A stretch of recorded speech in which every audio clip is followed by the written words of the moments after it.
बाद है मैंने। अब देखिए मैंने में क्या करना है कि हम साथ में लिखे तो गलत नहीं होता है, लेकिन हम अलग अलग ही लिखेंगे। उर्दू में अलग अलग ही लिखा जाता है। तो पहले लिखेंगे मैं, फिर लिखेंगे ने।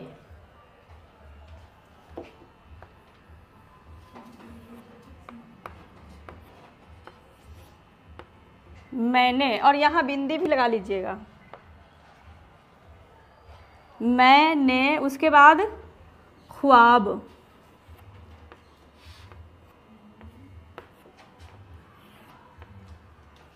ख्वाब देखा।